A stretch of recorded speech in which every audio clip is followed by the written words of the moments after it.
All right. I feel good about this. We got a good one tonight. Oh, my goddamn lights are off. Yep. It's always something. There it is. Hi. Don't worry about me. Nothing wrong over here. Welcome back to the Late Night Playset. It is the Cars and Comedy Show. My name is Jay. The lady to my right over here is Nicole. We have got a good one for you tonight. The gentleman getting dressed just off camera, just slightly off camera, is Mr. Gabe Abelson. We are going to be talking to him tonight about... obviously, quite a bit about Letterman. Obviously, quite a bit about Josh Gates Tonight, the show that he is currently working on and that is currently airing. We're going to be talking about the Magic Castle. We're going to be talking about probably some mentalism. He's done some setup already here in the studio, and I've already agreed to adhere to some, what do we call it, the honor code before? The honor system. But it's going to be fun. It's going to be a lot of fun. We're going to be talking about comedy, maybe a little bit of cars. The missus is here. We have got you on Instagram. Oh, there's my butt. Sorry about that, Instagram. It's always the worst. And up there in Canada, we got Canada Mike in his Worldwide Pants jacket. What's up, Canada Mike? Oh, I haven't seen that one. Now, now he's turned his mic off completely.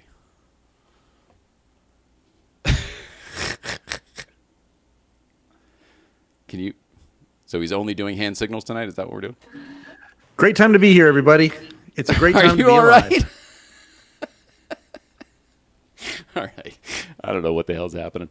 But that's what's happening this evening. He is the host of the Letterman podcast, and he's up there in Canada. And we have a writer from Letterman here, and I want to tell this writer from Letterman to do the Letterman podcast. So we're all going to do that stuff.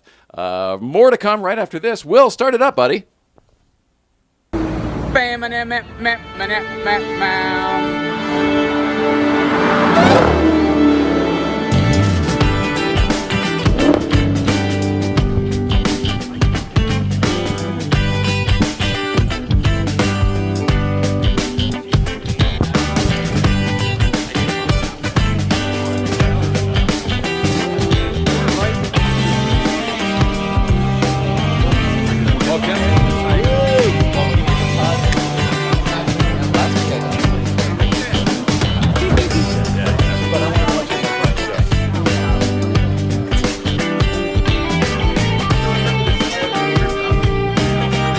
Kevin, you gonna buy a Beamer?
The things that I think we have to do. Now we get to do the things we want to do. Welcome back. Welcome back. I don't feel like I got a proper hello in here with producer Mike up in Canada. Hello, producer Mike in Canada. Hey, everybody. It's great to see you and hear you and just be in communion with you. I feel the same way. Did you get a new Worldwide Pants jacket, or is this just one I haven't seen previously?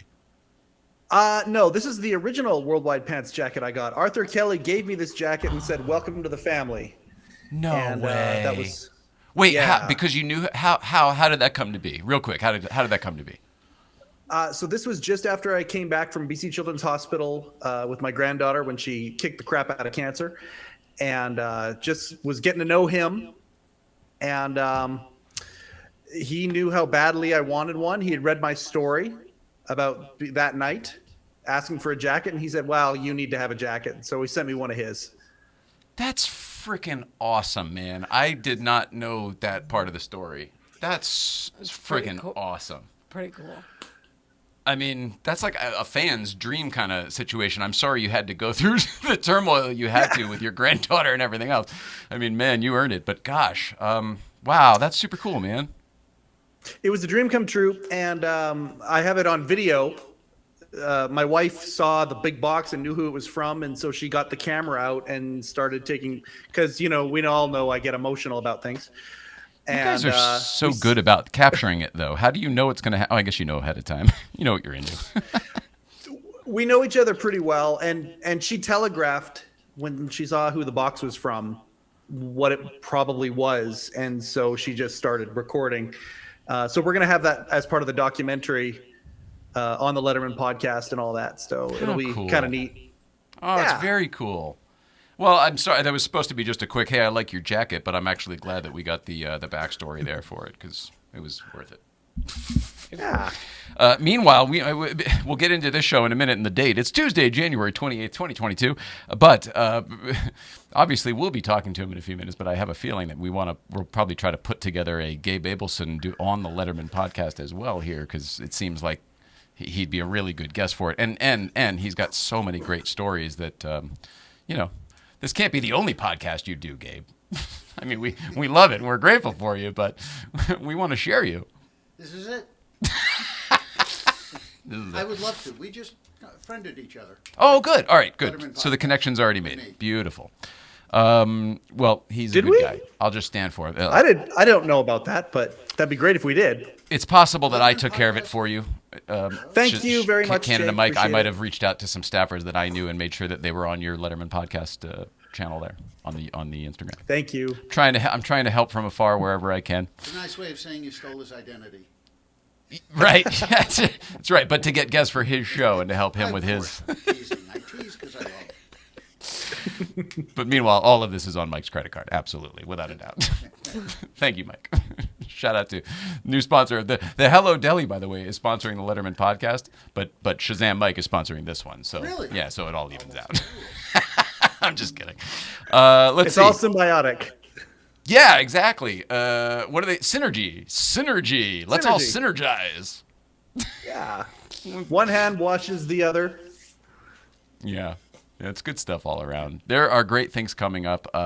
Shazam, Mike, man, you and I have to talk off the air one of these days because I know you're working on stuff, and I can't wait to hear. But also, I can't wait to share a bunch of stuff with you that I think definitely will involve all of us. So good stuff. Anyway, back to the show at hand tonight. I want to give a quick I hate shout outs, but a quick shout out to the people who were on the show last week who really made some great shows. Sean Bishop, my old buddy who we built the Ghostbusters car and the Back to the Future car. He's a writer-director for animation and incredibly talented and funny individual. It was so great to catch up with him that we're going to do part 2 of that sooner than anticipated. Okay. We thought it was going to be sooner, like might be really soon. Maybe even later this week. We'll see. And then also, your haircut that you got live on the show on Tuesday. It looks beautiful. Everyone loved it at GBBC, but how are you living with it after a full week today? It's better when it's wet. It doesn't itch my face, but I love that it's shorter. I love that. It's better when it's wet so it doesn't itch your face? Are you It's trying to tell me shorter. it itches? Oh, I see. Yeah, it is shorter. How do you like it? When it gets wet, it gets shorter. It curls more. I love that it's shorter. Shout out to Lancel and obviously Damon McCarthy who got that set up for us. Grateful. And it was so cool to do it here in studio too, even though we didn't get to do our little blood gag that I thought would have been so funny. We ran short on time. We were gonna like cut her ear off or whatever and blood gag all over the camera and everything. We went long. The haircut took longer than anticipated. Next haircut. But then we had our very first stand-up comedy in the studio. And your buddy, Rich Chancellor. Absolutely. I heard. Oh, well, all right. He's telling everybody. Did you hear from him? I saw Everybody's it. I saw talking it, about it. promoted, and I talked to Rich, I did talk to Rich, actually. Oh, good. And then, yeah, I heard from you as well. It's making the rounds. Word's on the street, man. That's right. Everybody knows. Everybody heard about it. Okay. So I teased this earlier, and here's the pretty girl over here on the Instagram. Here she is. Hi, Instagram. I teased this on the Instagram earlier, but we got a pretty intense piece of viewer mail today. Can I pull it out here? Please. We've been talking about this for a little bit because we had been waiting for it. This was sent to us from a very talented artist named Diego in the Canary Islands. And this was actually sent for, this was not just sent, this was done. It's a painting. I'm unwrapping a painting if I'm spoiler alert here. This was done for you and the foundation. And the thought was that we would raffle the art off, not raffle, but whatever, get the art out there. Now I think the thought is that we'll do prints of this and either hang on to the original or ultimately then maybe that's what happens. The prints and the original. Everything must go. That's it. Everything's for sale. But in the meantime, I know I showed you pictures on Instagram of it, but here is the actual piece of artwork. I got to take it down to the guy around the corner to have him mount it again. It was, you send it in a roll instead of flat so it doesn't get damaged. But this was recently posted 4 or 5 days ago by Porsche. There we go. That is so cool. Wow. See all the way to the bottom. Isn't that great? And you That see the 111 on the front awesome. there? Isn't that beautiful? That's Absolutely beautiful. amazing. That's amazing. Thank you. That's awesome. Yeah, it is. It's remarkable, and it's large format. It's beautiful. I don't want to damage it while I roll it up here. But I'm blown away. But first of all, it's bigger than I thought it was. You can't tell in a picture exactly what the size is going to be. But the detail and everything, all of this, it looks like it's chrome and it's painted. Yeah. Beautiful. It's Beautiful, gorgeous. beautiful. So thank you, Diego. The Atomic Age is where you can follow his Instagram. And he is not just a painter. In fact, a lot of our friends in the car community have, this is going to sound crazy, paper replicas of their car. I know, it doesn't make sense. You would think, oh, you mean someone drew their car? No, I mean a 3D sculptured, like paper mache type of sculpture. I guess it is paper mache. That must be how he does it. Of, Porsches or whatever, with all of the hand detailed paintwork and everything. Kind of cool. Autokennel has one of La Tortuga. It's amazingly cool. I'd love to see that. That's Super cool. awesome. Oh, and here's our certificate of authenticity. Amazing. Amazing. The title of this. Excuse me, Jay. Yes. TRJ 911 and Topless Targa both desperately want a print. Oh, awesome. I love it. Thank you. We're going to be figuring it out. I don't know how to do prints, so this is all new. Once we have this one down, we'll be able to do them much more easily in the future, but I have to figure it all out and figure out the vendors and the dots per inch and all that stuff. But the title of this piece is Happy Meal. Happy Meal. Ketchup and mustard that. Happy Meal. That's really cool. Done February 2022. It took us 4 months to get it, but we finally did. And by the way, there's a heck of a funny story about that, because this was sent to AutoKennel, because Diego doesn't have our address, but he has AutoKennels, and I don't know. AutoKennel, I think, whatever. They almost framed it for themselves. And I'm glad that we ended up getting it, because I love it. It's pretty rad. I would have understood eventually because it's awesome, but I'm glad we have it. Anyway, shout out to Diego. The Atomic Age on Instagram. And a very talented artist. And I think because of our situation, it took 4 months to get this. It wouldn't normally. I think AutoKennel's thing showed up in a week. So don't think that that's the normal shipping. Let's see. Shazam Mike. Was there anything? I didn't mean to cut. Was there anything else from the? I didn't mean to cut the feed off there real quick. Was there anything else? I just wanted to finish my thought. No, not yet. We're good. Just instantly, as soon as you showed the beautiful rear end of that car and that art, people were like, those two jumped in and said, I want some right now. So that was it. Oh, that's awesome. Thank you, buddy. You're freaking on it. How are things going with the Letterman podcast before we move on to what you're watching? Things are spectacular. Daniel Kellison's is going up this week. Awesome. Arthur, yeah, that's going to be really good. Did you have a good conversation? It was a great conversation and so much meat on that bone. We went through the greatest hits, of course, Drew Barrymore, Madonna, Peter O'Toole. So, I mean, those were all amazing stories. The Peter O'Toole story, I can't wait for people to hear. It's so good. Yeah, it's really good. But then we had some really nice moments talking about Norm Macdonald. That was beautiful. And then some really cool stuff regarding Steve O'Donnell and how Daniel got started in the business. And really, if there's a bigger theme, it's help people. And when you get up there, help people who are coming up and pass that on. So, wow. That's awesome. I'm sure you got to it, but he's been attached to a lot of things that you know and love. Growing up. I'm sure you okay, you figured that out.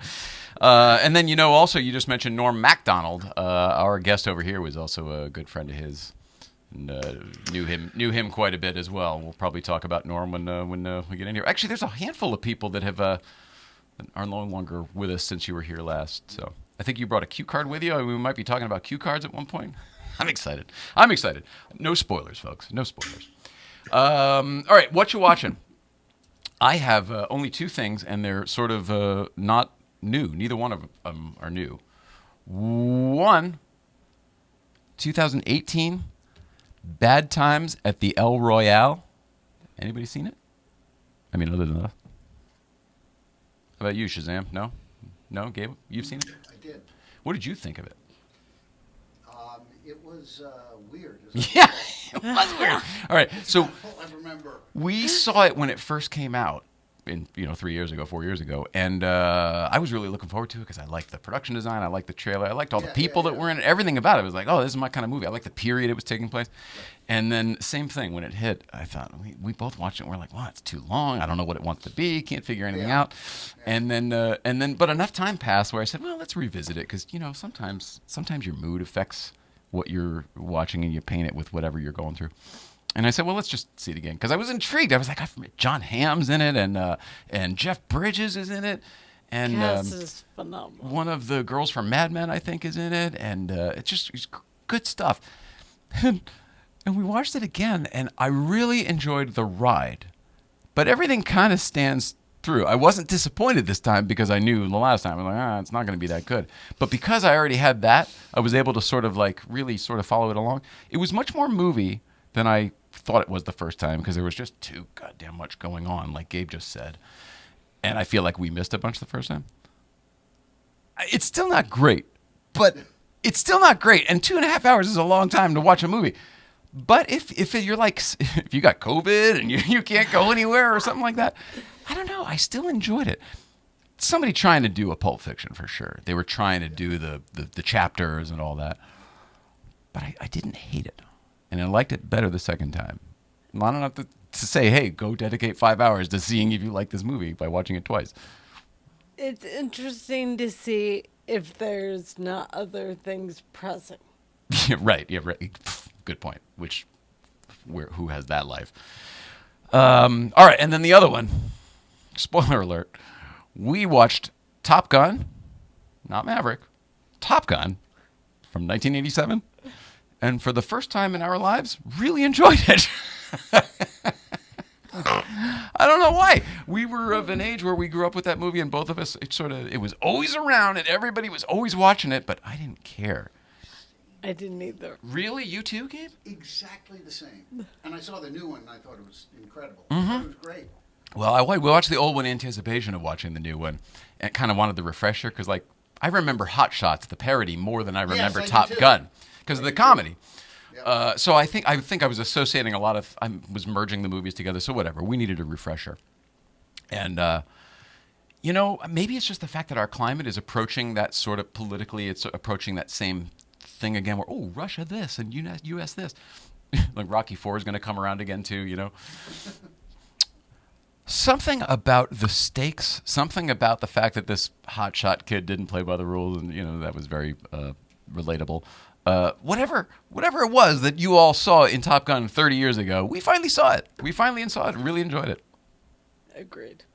I think when we were kids, we both talked about this. It was always like, words, words, words, planes! And now as adults, like, we're into those words and saw that, the story was better. Oh, yeah, and Pete Mitchell's dad, and then the Tom Skerritt character sort of stepping in that sort of fatherly role. There's a lot of good stuff in Top Gun. Yeah, I used there's to not like it. a way richer cast than I remember. I only remember Tom from that movie, which is fine, but Just the other pilots. there's- Anthony Edwards, Tim Robbins. yeah, you said something Val Kilmer, early and I obviously. didn't recognize anyone. And then, like, 10 minutes on, I was like, is that Anthony Edwards? Who I had was no idea. and who clearly Chandler from Friends was based on Goose from Mm-hmm. Top Gun. When we there was just a lot of similarities there. I felt like Goose was playing Chandler, but it was years before. Still, the girl. No offense to the girl from Top Gun, still didn't care. Still didn't do it for me. The girl, Kelly McGillis. It's nothing against the girl. Forgive me. I'm not trying to say she's not attractive to me. It's just the whole thing. I didn't buy it. It wasn't a great part of the story. And yet it was sort of kind of necessary. I don't know if it was necessary. I liked the whole, whatever. I liked everything they were playing with. I liked. I just wish it was somebody I cared about a little more. Meg Ryan, who I don't traditionally like, she's great as Goose's wife in that movie. I thought that too. Like, it should have been her. I guess maybe it's a really small part. Just the right amount. Maybe. Meg Ryan's from my hometown. Did you know that? I do remember. She used to, let's see, my childhood friend, Seth Graham-Smith, who went on to, like, write and direct many, many things, including Vampire Slayer and It and many things like that. Abraham Lincoln Vampire Slayer. It's funny, we skipped school to go watch Letterman one day in the city at NBC. But he lived in her old house. I think maybe she used to babysit for him, too, I think. There was all sorts of, like, weird stories like that. Interesting. All right, yammer. More about my childhood. Let's see. How's the weather? I think we'll skip How's the Weather and do it Thursday, although I got a good question for Barbara Gaines. We do How's the Weather? Do you remember How's the Weather? The old riffle and point, where they would bring a phone book out, and then Barbara Gaines would come out and they would call somebody. That's going way back. Yeah, the old show, the old show. Yeah. And they would do, so what we do is we go through all the same rigmarole, and then we just call Barbara Gaines and leave her a voicemail. Did you just call? Barbara Gaines and leave her a voicemail. It's usually something pretty annoying, but endearing. I told her I loved her. Hung up the phone. Well, blah, blah, blah, I love you. And then we all realized that I just did that. So now it's a thing. Now I tell her I love her every time. All right, so we'll skip that. In the meantime, I'll tell you commercials real quick, and we will get Gabe in here. All right.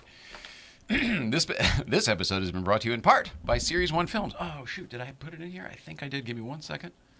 I know I sent it over here, and I think that's it right there. This will be great if I can play the video to go with it. See, Gabe, we got to do it live. I can't do anything ahead of time. It's Wing It Central. All right.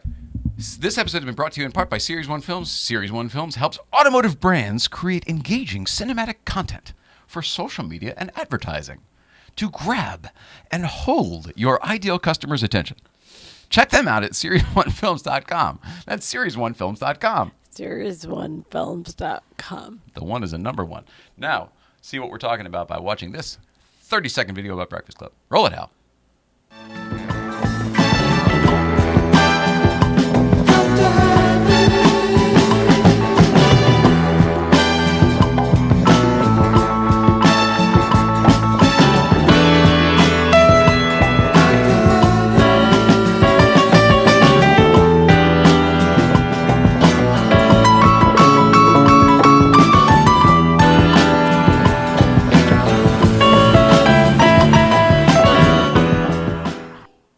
Yeah. I like his style. I like his groove. Same. I like his musk. want to be on you. We watched Anchorman, and then we hung out with Sean Bishop, and now everything is. You remember when Borat came out? Everybody was, my wife! It's like the same thing with Anchorman. All the time when I worked with Sasha. People said that all the time. Oh, to him. To me To you. on the Okay. phone, and then to us in public. Was that their way of showing that they had seen Borat, or that they were just supporting what you guys were working on? You and Sasha. Who knows? All right. It was an introduction, a way of saying hello, like Yeah. familiarity. Very nice. I like. They say all which separates men and boys is the coverage for their toys. What types of toys are we talking about today, Mrs. Ryan? Cars, probably. Or entertainment stuff. Entertainment stuff. Like desks and chairs. Well, and this desk, sets sure, and you'd want to stuff. insure this desk and chair, sure. My world's really small. Oh, Nicole loves lamp. I get it. So I desks pick what and I chairs see. yeah, it's perfect. That's exactly right. Today we are talking about collector cars, or certainly collectible memorabilia, right? Right. Sure. Things like this here, right here. Maybe not, but the other stuff for sure. Licensed in most states, St. Clair Insurance shops top providers so you get the best coverage for your toys. Simply go check out St. Clair Insurance by going to www.coverageforyourtoys.com, coverageforyourtoys.com, Coveredforyourtoys.com. and tell Jeff St. Clair that we say hello, especially Nicole, because I cannot. it's an MS joke. It's an MS joke. We like to fit MS jokes into our commercials. As much as possible. We like to create awareness through our commercial activities over here. Good stuff. All right. Now it's a quick fake. It's a real break. It's a real break. We got to take the cameras, move them around, and you're going to talk. You're going to tell these people about this product that I'm holding. What is it? Hot sauce made by bears. Oh, so delicious hot sauce. The hot sauce made by bears.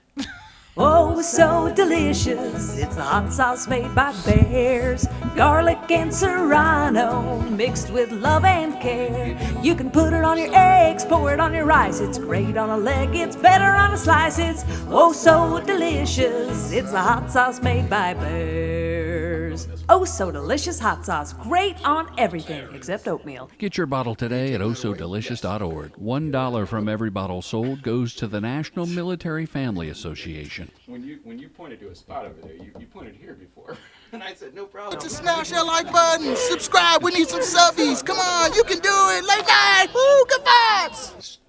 So, Woohoo! we're back on. No, I got to move the camera still. Oh. So, quick question. Do you have a Uh-oh. light over your desk? What are you driving today? 63 356B.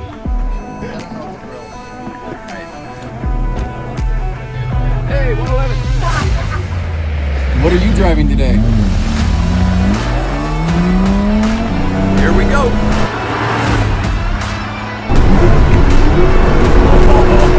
Oh, this is fun, David. Thumbs up for sure. This just proves that you don't have to go fast to have fun. You don't have to go fast. Can you see my smile already?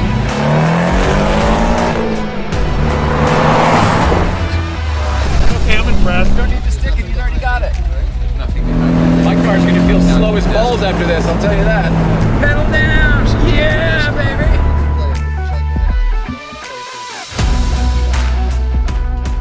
Does this work for you?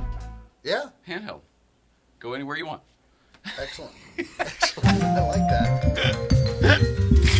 Oh, it's so good. One of our favorite guests and one of our favorite people, the talented, the amazingly talented, I'm going to say, because I think of Kreskin when I think of you, simply because of the mentalism. The amazing Gabe Abelson is here. Gabe Abelson. It's good to be back. It's good to see both of you guys. It's great to see Been you, too man. long. I don't know what we're doing tonight. I know that I'm excited about it. Oh, I have to know what we're doing? Oh, you don't either. You don't either. But I know that you brought stuff, and sometimes when you bring stuff, you tend to Yeah, I lead a tend little to do bit. some stuff. Yeah. Yeah. Yeah. Sure. So I'm looking forward to it. Where do As we am start? I. As am I. We can start with, All the cameras are live. We're good. We can start right into some. Maybe we'll start with a little talking and comedy and. What have you been up to since we last saw you? Because I think you were about to take another job or do another season on a job. And have you wrapped it, or you're at least... Just wrapped it. Yeah. Congrats. The last episode of the season is this coming Wednesday, in which I play the foreman of the demolition crew that blew up Al Capone's vault for For Geraldo? And Josh plays Geraldo. This was Yeah. one of my favorite nights of life. I remember this. Geraldo crying at the end during the credits. So good.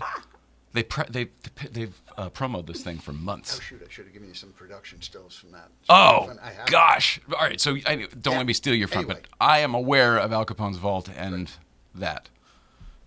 Yeah. Please go on. It's no.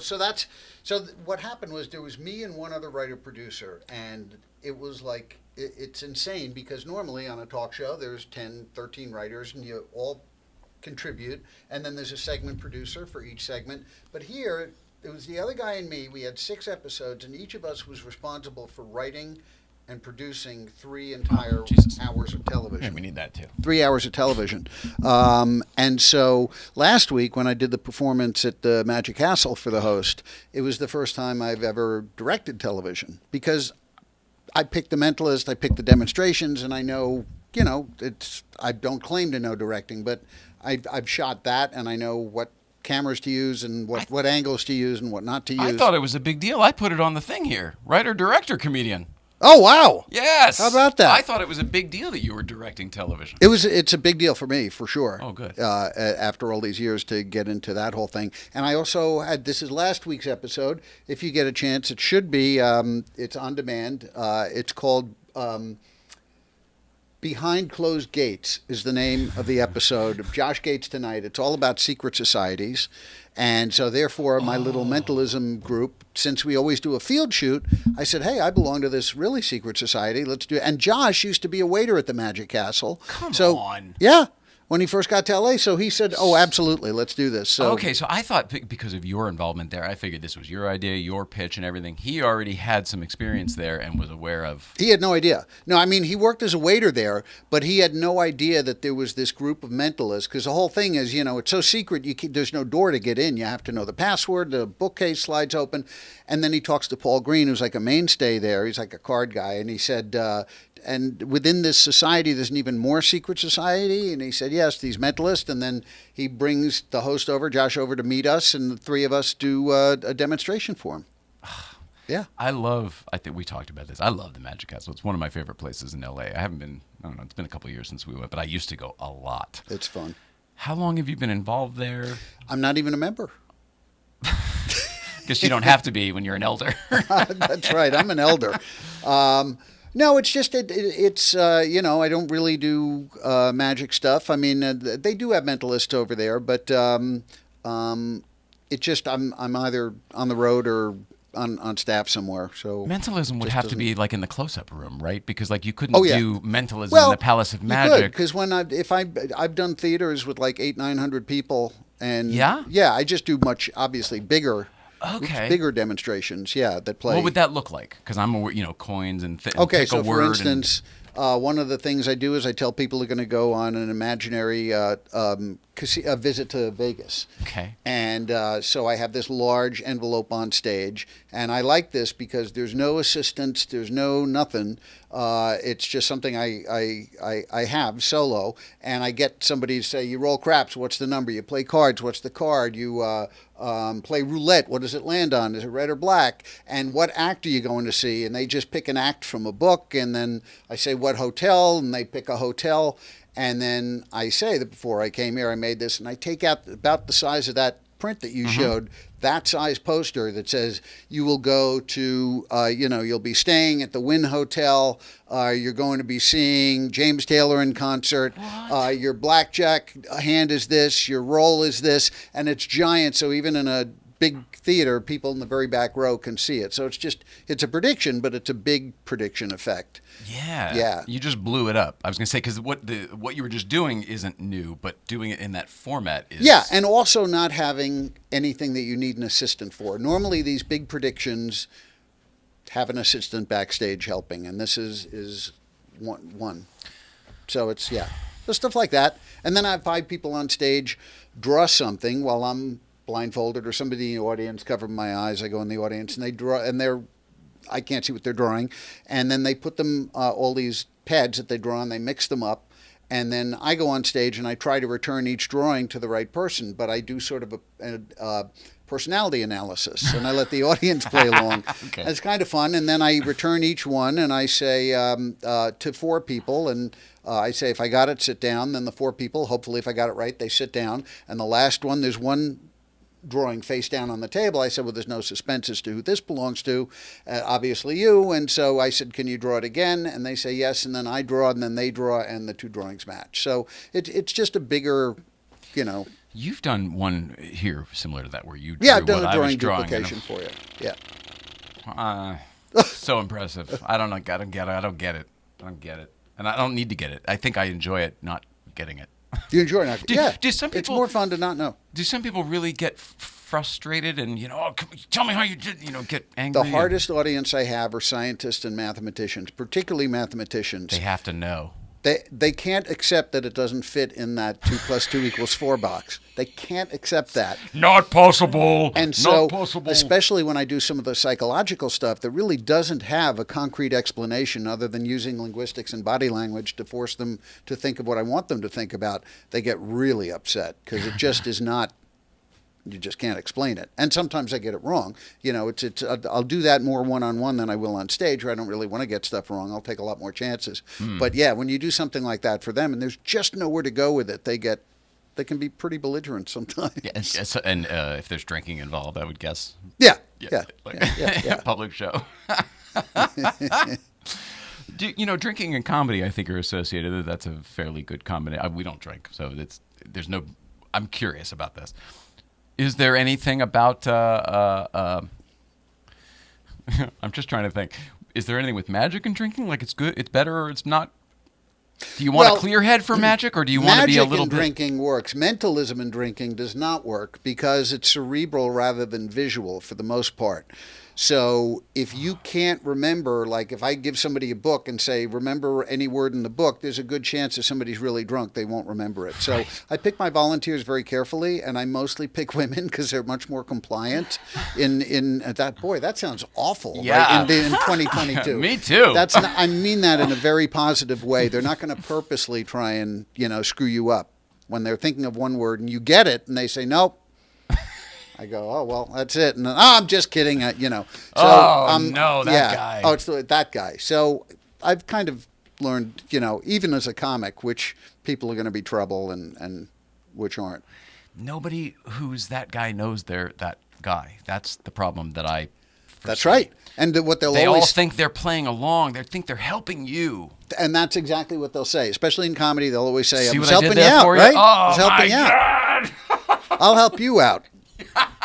Yeah. When Thanks. you travel around, do you find that everyone thinks they're hilarious? When I what? When you go around to different When you clubs travel around the country. When you travel. Yeah. Do you travel? Yeah, I don't travel as much as I used to when I was just doing stand-up for a living, and that was it. So now if I go out, it'll be to like a theater for a one-nighter or something, or if I want to get away, I might get on a world cruise and do that because I only do one show a week for 45 minutes, and the rest of the time... Are you serious? No, it's the best. And the comedian... It's not like those guys going to Ensenada where the 2 shows a night for 5 days. No. These are world cruises, and they're instead of thousands of people on the ship, there's only a few hundred, so it's almost like a large yacht. Kind of a very large yacht. Right. So you can't do too many or they've That's seen right. the act. Oh, wow. And so the comic is the only one who gets what they call whatever they call passenger privileges, whatever. So you get a regular stateroom and eat with the guests and all of that. And none of the other entertainers or workers can do that. Really? So you're essentially getting a cruise. And what's the reason for that? Is it because you're supposed to be affable? They're supposed to, or because you're then promoting the you're ship? What they call, they have like 2 or 3 guest entertainers each week. They're the people that they fly in just for a week and fly off, and they have to have some credits behind them. But the actors and singers and dancers on the ship, they live like below the regular decks, and they're like 22 years old, and and they sign on for 6 months at a time. Bunk beds, and they're not allowed to fraternize and that whole thing. So, it's... I guess it's not just any comedian. It's a comedian at your level who gets to be one of these invited guests. Yeah, a comic that can do the job for that audience, which is not necessarily an easy one. What is a cruise audience like? I guess that's going to be different than, say, the Carnival cruise audience. Very, and much harder, the World Cruise, because Carnival, you pay whatever. A couple pays $1,000 to go wake for a cruise. The World Cruises You get what you get. You get what you get, and you're going to like it. Yeah. The World Cruises are 90 days, and instead of $1,000 a week, it's $1,000 a day per person for 90 days, and they do it every year, which means two things. They're really rich, and they're really old, both of which are just about the worst combination for comedy. They've all signed up for the fact that they may very well die out there. And they do. And they do, On yeah. almost every cruise, there's a couple that probably knew and went out for that reason. I watched a thing the other day on YouTube, but there are people who live on cruise ships. Yes. As in they'll go cruising for 50 weeks a year, get off, go see their grandkids, go back for 50 weeks. Yep. All around the world. Think about this. They make your cabin up 2-3 times a day. You don't have to prepare food ever. So if you're like 80 years old and you just want to be taken care of, and rather than be in a senior living place to see the world, it's not a terrible thing. That's pretty good. Yeah. Also, I think when you do the math, if depending on how nice your senior living place is, sometimes I think it sort of balances out where it's not that much more, and for what you get, it ends up being less. That's exactly right. If it's comparable, that makes logical sense. Yeah. Yeah. And then you're seeing the world. You're in a different place all the time. Exactly, It and you don't doesn't have to sound do bad if anything. you got the money to And do it. comedians. I mean, Yeah, and shows. which is awesome. And then I guess if you're living on the thing, that doesn't mean everybody else is. So other people probably come and go off the thing. That's interesting. Yeah. Who knew we talked so much about The cruises? cruise That's right. director always mentions the dumb questions people ask, and that's one of them. They always ask the cruise director, "Do you stay on the ship?" No. Forever. No, in other words, like, do you sleep on the ship? Oh, as if does he helicopter home every night? Exactly. They ask, does the elevator go to the front or the back of the ship? I mean, so they always go through this, all the dumb questions that people ask, and they do ask them. We had never. Had you done a cruise before you worked on the Never. cruises? Okay, I've never taken one as a vacation. Right, and you might not be a cruise person. I'm guessing based on that answer. Probably not. Not as much so as when I was younger and like really excited to go out. That's a good point. That would make it different. We weren't sure if we were cruise people, so we decided to take, like I said, that little one to Ensenada, the little Mexico cruise out of Long Beach for 5 days, and we stayed in our stateroom for the majority of the time, except when we went out to just drink our faces off. We had to be drunk to tolerate it. I mean, like drunk. It wasn't for me. Like, it wasn't for oh, me. I had a cup. It's like, Yeah, no, the plop. drink coupons are it's like 20 a day. We would try to max that out. I don't think they're full whatever drinks, but it wasn't for me. But we did spend all of our time. We made sure we were in the comedy club every single night for both shows, and we ended up just making friends with the comedians. Did you know the acts? No, but you might know one. Stanley Ullman was one, and he's been gosh, around for a long doing time. this maybe even longer than I have. Yeah, he's been around forever. And then him, and then By the the other way, guy the was a younger best guy. opening of any comic who's ever lived. Stanley? What is Yes. it? I can't remember. Let's hear it. Okay, so unless he doesn't do it anymore, Oh, he 'cause you probably probably did. remember. So the lights, the lights come up, whatever. Curtain opens, and he's sitting at like a dining room table with a cup of coffee, reading a newspaper. Takes a drink of coffee, looks at the newspaper, and the audience starts to get uncomfortable. He's doing it for so long. Drink of coffee, newspaper, and at one point he puts down the paper. He says, "Hey, when you go to work, do you start right away?" That's pretty good. Come on. Yeah. That's really good. That's funny. I don't know if that would work. Would that work on a cruise ship? I guess it does. He keeps getting asked back. That's a good point. And then the other guy I can't remember, but he was really good too. But he was a younger guy who was, in his first few years of doing it. Yeah. But it was interesting. It was interesting. Yeah. Yeah. I don't know. I mean, I don't want to go again. I mean, luckily we have MS now, and that's not really a thing. But luckily, I don't think you loved it. And we're like, oh, we have to go to someplace I wouldn't else. choose it I as a wouldn't vacation. go now that we don't drink for sure. That was an easy way to escape everything. Yeah. Yeah. It is a different deal when you're drinking. If you have to experience it all day, that's a long 5 days. That's long. Yeah. And I think the liquor, booze, helps with the food quality.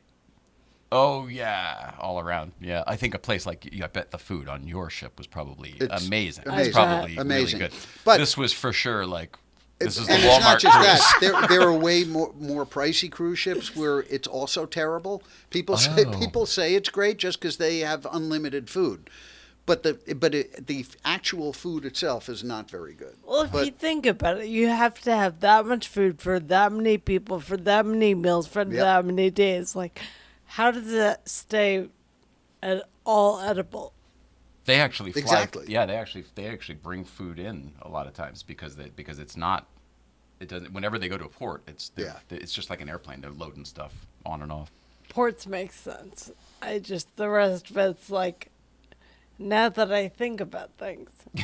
Because I can't help myself. I watch Discovery Channel and I watch those damn shows and I see like, oh, well, it's a moving city, a floating city, and you watch the 60 Minutes on how they operate a cruise ship, and it's freaking amazing. It's crazy. The guys outside, you go, all right, I need 16,000 bananas and I need them by 3 p.m. because these ones are no good. Get another 16,000 bananas. It's ridiculous, but I guess that's what you have to do. Booking comedians is part of it. All right, back to that. Should we do some mentalism? I don't want to push it on you, I am looking forward to it. We can, absolutely. I'll set up my camera here. I might make sure even do this the is thing on. that I did on Josh Gates this week. Oh, cool! That you did at the Magic Castle? Yeah, I might try it with you. So we've probably, I don't know if we've done anything before, but do you know you definitely know this from Ghostbusters, the ESP symbols, the 5 ESP symbols? You got the, where are they? Here we are. You got the, I got this white envelope here, and in the envelope I have the circle. That camera over there? You tell me. So I was going to ask you, how tight do you want this? There? Yeah, that should More? be good. Less? Okay. Yeah. And I am looking currently, right? I'm allowed to see all this? Yeah, oh yeah, yeah. Okay, So that's the camera, and which ones are on me? And that one's the camera. Okay. Yeah, wherever the red light is. So we got the circle, we got the, for those who haven't seen these, the plus sign, the wavy lines. Oh, that's my favorite. It's a bear to get them back in here, so I'm just showing you this way. But I am going to take them out of the holder, and a star. So what I'm going to do is, actually I'm going to try this with you, Nicole. I have a good feeling about this. I'm going to predict which one I think you're going to stop me at. I'm going to pull them out one at a time. You're going to say stop.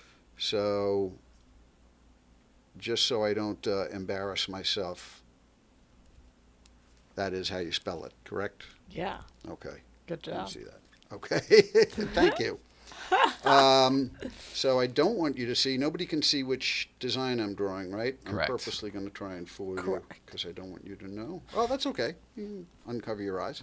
So, like I said, I'm going to take these. I'm going to put them down one at a time. At any point, you can say stop. Okay. Okay? So I've already committed myself. I should commit myself. Would you like the circle? No. You would not. Would you like the plus sign? No. You would not like the plus sign. Would you like the wavy lines? Yes. That's interesting because that's exactly what I predicted. I love that. Wavy lines. Oh, I love it. Now, did you pick that because of Ghostbusters? Yeah. Yeah, me too. That's what I would have done too. That's what you would have picked? Well, for the same reason, though. For the same reason. The first time, that's what you would have picked. Oh, good point. But would you pick that the second time? Am I supposed to tell you? Or are we supposed to find out? Since you like the wavy lines, I love everything you do. I'm happy when you're here. let me show you this old beat-up thing here. Now, if I put something on here, which camera's? Oh, that camera. That camera's going to cover it. Yes, so it's not right now until you want it to. Okay. So let's try this. I'm going to try again, and I mean I could do that again, but let's try it a slightly different way. I'm going to try to get to influence you. Okay. To stop on a certain card. I don't want you to see the card. Clean my desk here. But again, just for the camera, you have the circle. You can zoom if you want. All right. Circle, square, star, wavy lines, and plus sign. Yep. 5 symbols. So now we need the overhead cam. Okay. I'm going to try to get you to stop on this one. Okay. And in fact, I'm so sure that I'll do it. I'll show you what it is. I want you to stop. Okay. So I'm going to move from 1 to the bottom, and at any point, you say stop. I'm just going to move them one at a time, and at any Stop. point... You sure? Yes. Do you want me to go back one or one more? I'd like you to go back one. You'd like me to go back one? Yeah. Right here. Yeah, I'm trying to trick you, Gabe. You're trying to trick me. Yeah. Well, see, you can't do that. Oh! That's why that's the one, exactly the one you picked is the one I wanted you to pick. How did he do that? Right there. See, Oh, there's the that's other amazing. Oh, man. Oh, my gosh. So that's that in this old beat-up box of ESP testing cards. So, yeah. I'll, maybe Where does something- someone buy ESP testing cards? You know, are they literally I was listed actually as given ESP? these by another. Yes, what, do you know the derivation of these? They were created at Duke University in 1930s by a professor named J.B. Rhine. He was the first person. Ryan? Rhine, R-H-I-N-E. Oh, and he got a Rhine. German designer, Carl Zenner, to design these cards. And at Duke University, he would isolate somebody, in a booth, and it was all test conditions, and he would hold up one of the 5 symbols, and he would say, "What am I holding?" And interestingly, if they got 1 out of 5 correct, even 3 or 4 times in a row, it was just kind of the law of averages. But if they got 2 or more consistently, he would run 1,000 trials, he would say they had some sort of extra sense, and that's actually where ESP came from. You can Google all of this. No, I J.B. believe it. Rhine. So then the Venkman test, what he's doing in the beginning of Ghostbusters, is a version of 100%. that. It's exactly he's, that. Well, he's just he's corrupt. He's Right. He's Except lying he's and And J.B. Rhine I'm was getting a actually little tired of this. interested professor. Wow. Yeah. So he Yeah. was doing a real, conducting a real. That's where ESP came from. Oh well, now And I that's got to where the get some cards ESP came from. cards just The because. 30s. Did you see the new Ghostbusters? Speaking of bouncing around. I did see the new one. There was one that there were a couple that came out within a couple years of each other. Not the one with the SNL ladies. The one that's Right, the actual. that one was way better than I thought it would be. Same here, and then if you stayed through for the credits at the very end, there's an Easter egg with Bill Murray and the cards again with Sigourney Weaver this time, or maybe it's her with him. I did not I think see that. she's holding him up for him, and it's Now I an gotta- adorable now I little gotta watch it relationship again. moment. Yeah, That's cool. That's what those. but that was the last time I saw those cards. So this is going to be interesting because I don't know if Oh, we we're can doing do this fantastic. with. I may have to hold a camera. Oh, I don't because we have to do this like on the table. oh, okay. And I'm going to need you to mix up envelopes. So how would I hold a camera while you do Oh, that? I see your point. It may not be the thing to do then. No, it is the thing to do. No, we'll figure this out. It's okay. Every other time I've had a tripod and I didn't bring it today. I mean, it's in the other room. I didn't bring it today. I'll run home and get it. Would it help you if it was just like this right here, and then we could just do? Yeah, I mean, you're still going to need to mix up. You guys chat, some and I'll go envelopes. grab it real quick. Oh, you sure? Yes, just give me 1 second. Okay. I mean, really quick. I'm half there. What do you do on boats? I'm sorry. What do you do on boats? On the boat? On cruises? On like, cruises? what? So I do. Actually, I usually do 2 shows. I do a 45-minute mind reading show and a 45-minute stand-up show. Completely You different. do both. I do both. Yeah. Whoa. So yeah, there aren't Must be nice to have that too kind many of people range. doing both. Yeah, there's one guy I know, and I've actually never worked with him, but he's legendary. A comedian / magician named Greg Otto, who's really funny. I mean, I've read some of his stuff, really funny, and apparently like a great magician too. So I don't know. I think he mixes them though. Mine is separate because my mentalism show just really isn't that funny. but it's entertaining, I would think. It is entertaining, but it's an interesting thing with mentalism. Like a magician finishes his trick and people go nuts with mentalism.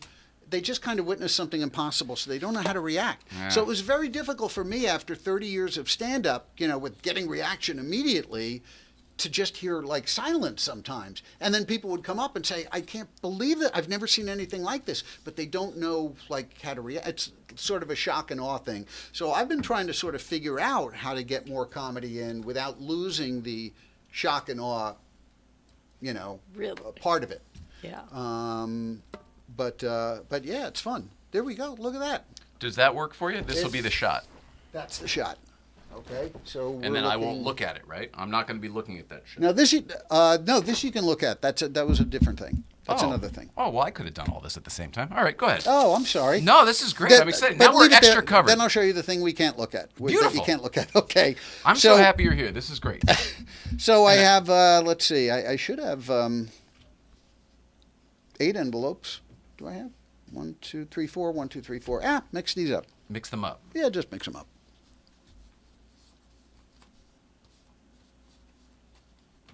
Okay. And then mix these up. Mix these Same up. thing.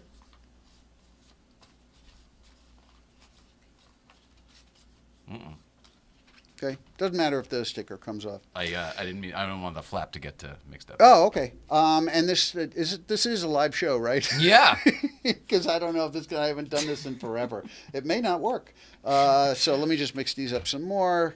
Put a couple here. You already mixed them up, so let's just do this and do that. So I got them all mixed up now.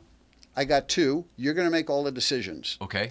Which one of these 2 envelopes do you want? Which one? Yeah. We're We're going to open them at the very end. the bottom one. You sure? Sure. You can change your mind. No? No, I feel good about the bottom one. So Excuse me, that's Jay. yours. Is this the shot you want? Oh, thank you so much. No, thank you so much, Mike. See, he's awesome. Thank you. I wasn't supposed to be Thanks, Mike. looking, so I was not. Thank you. You're awesome. The next 2, one of them has to be for me. So which one should I get? The top one or bottom? Again, your choice. Bottom one. The bottom one. Yeah. Okay. And now it's your turn again. Top one or bottom I'll one? take the top one this time. You sure? Yeah. Okay. And my turn? Do I have 2 here? Wait a minute. Seems like there's one stuck somewhere. Is there one It's stuck? possible that I might have stuck 2 together because I shuffled them poorly. 1, 2, 3. That's right. 8, right? Yeah, but there should be. Oh, okay. Yeah, okay. I don't even remember. Oh, we're at me? Oh, I'm sorry. You want to start over? 1 for you, 1, 2 for me. Are we at me right now? Yes. So which one of these? This or that? Doesn't matter. That. This one? For me. That would be Okay. this one. This is going to totally blow up in my face. Totally blow up in my face. Let's mix them up again. So whose turn is it now? It's your turn, I guess. Which one of these 2 do you want? I would like the top one, This please. is going to totally blow up. Okay. And now we have... I think it's my fault. You want to do it over? I can't really do it over, but... And now I have 3 left. You want to leave the room up? Which one of these 2? For me? For you? The bottom one from that. Okay. And now I have 2 left. Yes. Now, if you were me, in my shoes, which one would you want? If I were you? Yeah, I'm just saying, which one would you want? Just using your instinct. I'm making this choice. What's it going to be? Oh, man, I don't think you care, Gabe. I am not getting a feel that you care. I know which one I want. Okay, well, which one? I would like this one. Okay. I'll take this one. Wait. Okay. Yeah, I don't. It's my fault. You know I what? screwed it up. You know what? There were so many Change the shot. interruptions. I have no idea what's going on. Let's just see. Let's just open the envelopes we It's have. my fault. It's my fault. I had the wrong camera on What's and in there? everything. What's in there? Anything? Doesn't look like it. No. And what's in here? Anything? Doesn't look No. like it. This is amateur mentalist hour. Nothing. What's in there? Nothing. Okay, so let's see the 3, and you decided which Yeah, ones I should get. yep, Okay, here we go. So I in already here, know of what's that. course, God damn it. Yeah, we got $100, and of course, in my other one we have another $100, Yep. and of course, in the other one you gave me, we have another $100. All I know is there was definitely none in the ones that I picked for myself. I gave you a choice. Yes, you did. Each point. Okay, so the one that I wanted to show you. And Mike, thank you so much. Gabe's head was blocking the monitor, and I couldn't see it. So without you, we would have So screwed this the whole is the thing up. one. So thank you. where- Okay. Where I don't want you to see. Okay. But then I But want to what show. shot do you want? I want a shot where I can show the camera that you can see it later. Yep. And that our home viewer can see, but you can't see it live. So here's what I think makes the most Okay. sense. I can control the cameras with my little device here. Gotcha. So why don't I simply turn around? I'll turn around. You know what I mean? I'll give you the camera. Perfect. I can cut the cameras here, and you can say whatever's and then just I can't see shit and over then here. just show it to like that camera or whatever. Whatever you want. Yeah. Okay. Well, Yeah. it'll be wherever a red light is. So it'll be that one or Yes. whichever one you want. I know the red light. Okay, perfect. so should I look away So now? like right now. Wait, where's the right red now light it's 3. 3. There you go. Okay. So no, you're going to have to read something Okay, first. okay. But before you read, I'm going to have to do a regression with you. Okay? I'm all yours. So do you have a higher light over your desk that you can turn up? Higher light? Yeah, just more light on the desk. More light? Yeah, just on the desk itself. Not right okay. now. So we'll see if this works. It may not work. But if it doesn't matter. We're just going to try it. So I need you to close your eyes. And I want you to imagine that you're back in school in 12th grade. Okay. And it's one of these things you have to keep your eyes closed where you see the clock moving backwards. And now it's spinning. And now... What grade? You're in 12th grade in school. Yeah. I was at 30 Rock. And now... I was working on Conan in 12th grade. Okay, but you were still studying, weren't you? No. I should have been. You folks hearing us for the first I time? know. I was seriously. I was working at NBC. I'm very already. impressed. Sophomore year, though, still in school. Okay. Well, you learned how to read at some point. So I've seen you read off blue cards.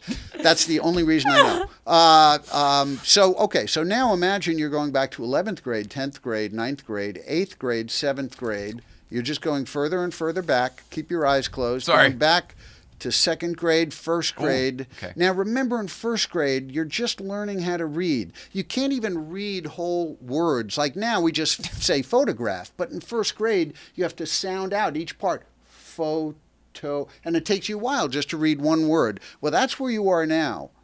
Okay. That's where you are now, where you just kind of recognize sounds, but not necessarily the word. So I'm going to show you a word, nonsense. Okay. And I just want you to read it as best you can. It's not going to make sense, but I want you to read it as best you can. At one point, I agreed to turn around, but I'm definitely having my eyes closed here. Is that what? Yeah, we're doing? now Okay, you can okay. open them. Now you can open them. Oh. Okay. So this is going to be what's going to happen. I'm going to show you a word. Okay. You don't have to turn around then. Okay. I just want you to read the word to the best of your ability. Okay? Oh, I see. Okay. Okay. All right. So again, you're in. Look at But me you've for a hit me second. back to the Look at me first- For a second. You're in 1st grade. You're just learning how to read. You're sounding out words. Okay. So read that out loud. Just read it. Say it. Just say it. I know it's ridiculous. Conscience. Conscience. Couchance. Couchance. Couchance. Yeah. Okay. Couchance. Two So- C's. Okay, so turn around for a sec. Camera is here. Okay. We got that. Turn back around again. I'm being had. Read that word. Adactin. Adactin. Here. Adactin? Oh, you can't. I see. Is I it see. adactin? Yes, I want to show everyone this Adactin, card, but of okay. course I can't. So, turn around. Oh, I'm being shoot, had. I can't read that, can I? I'm being had. Okay. But I love it. So the next one. Go ahead. Turn around. Read this out loud. Maintenance. Maintenance. Maintenance. Turn around for a second. Now I see why you needed more light. There you go. Okay, and I think this is the last one. Go ahead, turn around. And finally, And finally,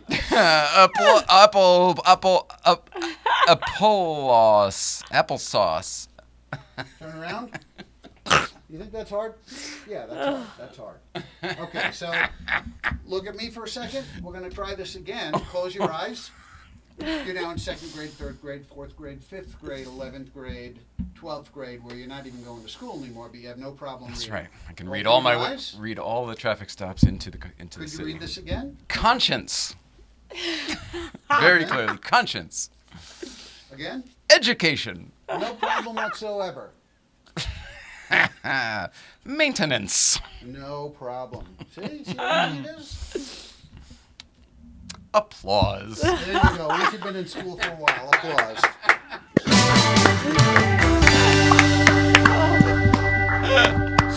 Last one. Oh man! I have in my hand. Are This is you what I did on are you that. able to do any of these through through like Zoom and stuff? Can you do that? Absolutely, You can. sure. All right. I'm Uh-huh. hoping you do some of these with Mike too, because I know he's up there. Look, he's going, man, this is great, but I wish I was playing. Yeah, it's great. All right, I got one more. Yes, Can yes. we stand for this? We can do whatever you Okay, want. 'cause Tell we me do where have you to want us. stand. All right. Okay. Am I still here though, or do you want me somewhere else? We can go to the performance area. We can do whatever you want. Oh, really? Sure. Yeah, that's great. All right. Amazing. Let's go over There's here. a performance area. Sure. Is this where Rich did stand up? Yes, it is. I love this. I've worked in clubs much smaller than this. I bet. All right, so we'll do this for now, and I think we're good, right? Perfect. And we can hear things? Yeah, I think we're good. Yep. See and here. Thanks, Mike. This is we're going on the fly here. All right, I'm here with Gabe Abelson. So the problem is you're going to need both hands free for this. All right. There's a problem with a lot of these things. Okay, so this is a blind test, meaning that there's something written on the back of these cards, but I don't want you to see it until we're finished with this whole thing. Okay. Okay, so you can't look at the other side of the cards or the whole test won't work. Fair. So now I'm going to need your hands. Here we go. I want you to take all 3 cards and mix them up in your hands. Don't look at the other side. Okay. Just mix them up in your. You can look down. I but see. Don't look at the other side. I got you. When Okay. you're done, you're going to give me 2 back and put the third in your pocket. So first, give me any 2 back. Any 2. You sure these are the 2 that you want to give me back? Yes. And not the one you want to. Okay. So Yes. that one you got to put in your pocket. Put that in your pocket. Got it. And with the other 2, just again, you may have to put the mic under there. Yep. Just move them from hand to hand. Okay. And then what I need you to do is flat on the hands like that at any point. One in each hand. One in each hand. One in each hand. That's why I have my hands out. Oh, one in each of your Yes, hands. I yes. see. I'm sorry. I didn't mean it. That's why I Because you can. Yeah, I understand. Yeah. Sure. So which hand is this? That's your right hand. And you, by the way, you made the decisions of what to. I mean, I wanted them where they were, I think, but yeah, for sure. Yeah, definitely. It was 100% my decision. Okay. So that's the right hand. Wait a second. It says my right hand. Yeah, and my hand. This is my left hand. Yes. And which, is that Yes. what you're at? Yes. And I even said, out of all the 3, you could change your mind and take another. I card did and put it. In your pocket. I did it all this time. Pocket. What the heck, man? Well, should we go sit down again? Yeah, let's That go was sit fun. down. That was a fun trip. Oh my goodness. Oh my gosh. Oh, it's hilarious. All good. That's hilarious. It's fun. It's fun. It was fun that we got to use the performance area. Yeah. Now that we have one. Yeah. There's a performance area? Is this fun for you? Now, this is so much fun for me to be on the receiving end. Oh, it's so much of fun. this. It's Is this fun to challenging do 'cause for it's, you? You know, it's a different space. It's it's a challenge to especially make this stuff work on camera is hard. You're sitting across from a table, somebody, it's very easy, but Because there's only one camera, their eyes, right? You only have to work with what they see. Right, But here right. is. yeah. So that's again like the palace, like the close-up magic room at the Right. is all you're kind of all everyone's corralled on one side, but the palace, it's a wide berth. Yeah, and a lot of it is lighting too. Sight lines. Oh, Yeah, okay, that makes yeah. sense. So, like for instance, I did sort of need there to be more light shining straight down, but that's okay. That's okay. Well, once I saw what was happening, now I understood why. Because Now you but got yes. it. Now I'm not being. That was rude, I'm really not- really funny. That was really funny. I felt stupid. That was awesome. It's a great stage thing. Now I'm not being rude and looking at my phone. I do want to try one thing with you guys because it's interesting. Just have to text your daughter first. And have her send me secret information. You two have been married for a while, so I love doing this with people that have been married for a while because there always ends up being some sort of tie-in. Subconsciously, it's weird. So we're going to do a movie and a movie character. Give me a number between 1 and 100. 56. 56. Any reason why? It's the age my dad was when he passed away. I'm sorry about that. I'm so sorry. I didn't mean to bring that up. That's not why I chose it. I chose the number, and Okay. then that's the significance Well, afterwards. I scrolled to my notes, so open my notes, and it should be, top 100 greatest movies of all time. And whatever number that was, make sure they're all different, first of all. There's 100 of them. Yeah, for Make sure they're all different. different. Just remember the one that's at your number. I don't have them memorized. Even if I did, it wouldn't matter. But just remember the movie that's at your number. Right. Don't say it out loud. I won't. Do you have it? Yeah. Okay. And then we'll go back out, and I don't know how to use. This is what happens when you're You're not alone. you're an old guy. I can't. Oh my God! Come on! This is not going. You got to the way update I'd to the hope. new I iOS, can't- and then you got to re-download the new app. And Yeah, I can't even. I mean, I'm embarrassed. Are This you on is the a- iCloud? This is a 10, and I still don't have it down. Okay. So we're gonna get a number between 1 and 100 from you. 72. 72. Okay. And again, any reason why? No. Go to my notes there. And it should say movie characters or famous movie characters. Yeah. Yeah. And so look at all of them, make sure they're all different, and just remember the one that's at whatever is at your number.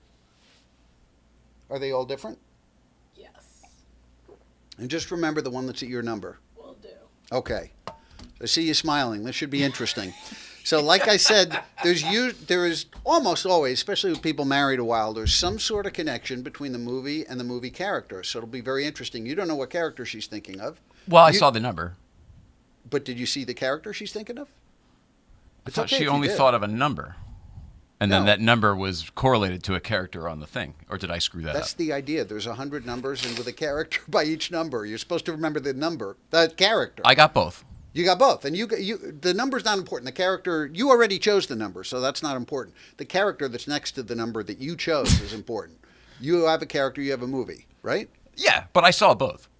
Was That's I not supposed to see both? Of course you can see both. Oh, okay. Oh, phew. I wanted to be honest because I thought if I screw it up, maybe I didn't want it to be your fault. This is going sweet. Worst notes ever. I feel Okay. like K-Mart. I'm sorry. No, I'm the K-Mart. I'm the discount host over here. The magician's fine. So you have Mentalist. you have a movie, you have a character. Yes. But you don't know what character Nicole is I thinking of. do. I saw it. She wasn't thinking of it. It was written on the paper. I know. Okay. Oh, I see. She's now supposed to. Are we supposed to think about? Am I supposed to be thinking about my movie? Well, you're not supposed to know what each other's thing is, but that's what okay. That's what my. That's what But I it's not a so I big screwed deal. It up. It's not a big deal because they're going to be connected in some way. All right. Well, I got my movie. Okay, so they're going to be connected in some way. So it doesn't matter if you saw her thing, whether or not you did. Maybe you don't see the connection yet, but you will. For the first time, what's your movie? You want me to say it out Yeah. loud? Titanic. Titanic. Okay, so this is going to be interesting. The tie-in. Yeah, it's gonna be tough. What's your character? Shrek. Oh, this night is just. I'm sorry. Are you serious? I told you. Shrek? That's what- Here he goes. Yeah. He's got a good. He does this to every time. We always think he's screwed it up, but he never does. You would think. I You would always think think- I. You would never say that. do. Oh, wait a minute.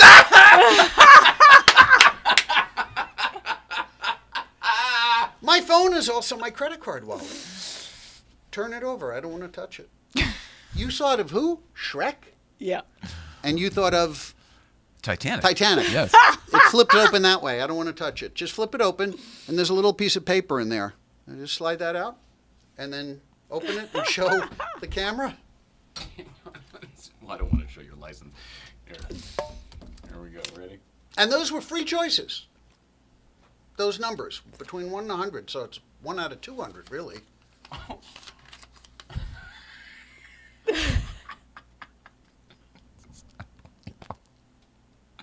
This is ridiculous. That's ridiculous. Excuse me, Jay. Fiona. Yes, sir. What the fuck? I can't believe that. I love Yeah. the horns on the amazing. letter. It's amazing. It's absolutely amazing. I don't know. I don't understand. I don't understand. That's amazing. Meanwhile, people are stealing my identity because my driver's license. No, I didn't show it. No, That's hilarious. That's so It impressive was to something me I put together. A little something I put together. because they don't go together. At all. It's hilarious. But once again, every time he makes us think he screwed it up, he never does. He's always in Yeah. control. Well, what did Dave used to except say? the You're a other witch, ones. Kreskin. You're a witch. You're a witch, Gabe. Oh my God. Well, Letterman, do you have any Letterman stories from your time there? I know you God, enjoyed I your have so time. many, we but talk off the air a lot, but is there But I anything you also want to have share? what's called an NDA. Oh. No, but there are stories I can tell. I think it's funny because I was telling somebody the He other doesn't day. want to be near this thing. I move it over here. He goes over here. He goes over here. Sorry. No, I don't. I'm going to get you a lav for next time. Senator. Didn't even know what that means. So there was a story I was telling somebody the other day. It was real because they said, "So how what was that like at first?" I said it was very scary. It was intimidating. It was thrilling, and I said because I had forgotten about this. 2 weeks after I started, and this was a big deal because, the guy that preceded me, Bill Sheff, great writer, Dave's best friend, and he was the only writer really that had FaceTime with Dave every day for an hour, him and Tony in Dave's dressing room going over the jokes. So when Bill left the show, whoever was going to inherit that job, had to be somebody that Dave was comfortable with and that he trusted with jokes and so forth. So I'm there. Inner circle. Yeah. Yeah, so I'm there for like 2 or 3 weeks, and he calls me down to his office, and of course I'm thinking this can't be good. So he asked me, he looks at me and he says, "So, how do you think it's going?" Wait, Dave? Dave. Now think about that for a moment. Is there a more sadistic? No, I'm kidding. He says, "So, it's totally straight face, how do you think it's going?" So my mind's racing a million miles a minute. If I say, "I think it's going really well," and he's like, "What are you, high?" Yeah. And if I say, "I think it's going like shit," he's like, "I'm sorry you feel that way. Well, there's the door, So what am I going to say? So, of course, I'm stumbling. I'm like, "Well, I think it's good, I guess." And, and he just stops me. He says, "Well, it's going way better than I thought it would go." So it was like... So that was the most loaded question ever. All I've heard from anybody who's worked with him is he wasn't good with change. Liked things a certain way. Yeah. However that was that he liked them, just keep it that way. Yeah. Yep. And that's a big thing to change. But Bill had vouched for you. He was a friend of yours, and he sort of said, well, there were "Hey, 5 you can of us trust on this guy." retainer, meaning there were 5 guys who sold more jokes than just the regular faxers who got paid per joke. So we were getting sort of a small salary every week. And so all 5 of us had a meeting with Dave. And but I was separately, individually. Separately. And I was the only stand-up.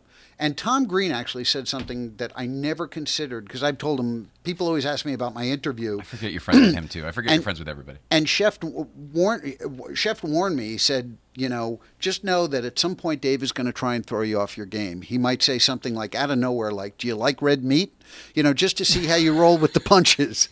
Which is I would actually expect that from Dave, But Bill was saying he'll try to throw you off by asking you a question like that. Right. And we had this great meeting, and he never asked anything, never tried to throw me off my game. The first thing he asked me when I sat down was, "Do you know Mitch Walters and Uncle Dirty?" who were 2 legendary comics, and I'd worked with both of them on the road. Both gone now. Uncle Dirty came up with Carlin and Pryor, and they talked about Uncle Dirty on the Tonight Show with Carson one night decades ago. But anyway, so I said, as a matter of fact, I do know them, Dave, and we shared stories, and Dave said, well, I can't say what he said, but yeah, he loved those guys. He lived with Mitch Walters over the Comedy Store in that little apartment. I always heard years. he lived over the Comedy Store. Yep. And so that was it, and I ended up getting the call, getting the job. I definitely think that, because everybody was good. I mean, I think that being a stand-up was a big part of it, probably. And Tom said to me, "You do realize he asked you the red meat question." I said, "What do you mean?" He said, "When he asked you, do you know Mitch Walters and Uncle Dirty, none of the other guys would know who that was." And I said, "You're absolutely right. That was it. That was the question." So you didn't realize it at the time? No, I didn't realize it for years. I never. Oh, it really? never occurred to me. So you're telling the story to Tom Green? Yes, that Tom Green. Yeah. And then he says, "Oh, well, he did give you the." Oh, yep. God, that's so good. Yeah, I miss Tom. I miss Tom. I know I miss up him in terribly. Canada. He was like my closest friend in L.A., and he moved back to Canada. Yeah, you used to hang out all the time, and he's like, "Well, I'm going to sell my house and move to Canada. Yeah, I'm going to go start a farm with my dog and my van." 150-acre farm for half the price of his 2-bedroom house here. Yeah. Like crazy, like a lake, 2 ponds, 2 barns. I mean, just like crazy. He can property. go explore and be himself. Yep. It's wonderful. Do you want to talk about the cue card? Oh, sure. So I have in my hand. There was Dead Comedians Night. Stuff. At Flappers, they have Dead Comedians Night on Halloween. And so Norm had just passed away. So I've never done it before. I've never been, even though I do some impressions, I've never really done it. But I really, I took the Norm hit very hard. I remember. And I thought, you know what? I'll do a set as Norm, because you have to do their material. Thank God. If I had to do my material, it would suck. So I had to do Norm's material. It's essentially what Norm did on his last Letterman, right? Where he does a little bit of Letterman on the Letterman. Like you're going to do that person's material and embody them for a little bit because they're gone. Right. Yeah, exactly. Okay. So I dressed like him. I had the suit and tie, the usual stand-up Awesome. thing. I dyed my hair and Did you all really? that. Oh yeah, yeah. I went all out. That's awesome. That's a commitment, man. Yeah, and then I did a few minutes as him. I did, and it's hard to pick the right jokes because some of his are like long stories that turn into sort of anti-punchlines. Usually, yeah. Usually, so It's more about the experience of watching him tell the joke than the joke itself. Oh, absolutely, it's the journey Yeah, for sure. there it is, the journey, for yeah. sure. So, but there are some isolated ones, especially the update ones, but those don't really work in stand-up quite as well. So I did the thing. He did that on his last Letterman, I think. He said, "Hey, there's some weird expressions out there. The expression ID is weird. ID, because I, of course, stands for it stands for I, and D stands for dentification." Anyways, stuff like that. One of my favorites. Yeah, it's great. Because the crowd had to get it too, because they did. The half of the people saw it coming, and once he describes the eye, and then the other people didn't get it, and then the dentification, and they're like, "Oh!" It's hilarious to me. He was always very good at, and I guess maybe all the best ones are, but somehow playing to the intellectual and the dumb guy, and being able to land with both of them at the same time, and without insulting either one of them. Like, it's a really hard thing to do. He said one of the most insightful things I've ever heard in comedy, which is, I'm not going to mention names, but I don't. Basically, everybody in late night, he said, or most of the people in late night are pretending or are very smart, and they're showing you how smart they are. And he said, that's not funny. It's not funny. He said, Letterman is smarter than everyone who's on the air now, and he played the dumb guy. Yeah. And I thought, bam, there it is. There it is. It's more identifiable, isn't it? It's more relatable because we are all dumb. Nobody's perfect. Why do you want to go watch a guy be perfect?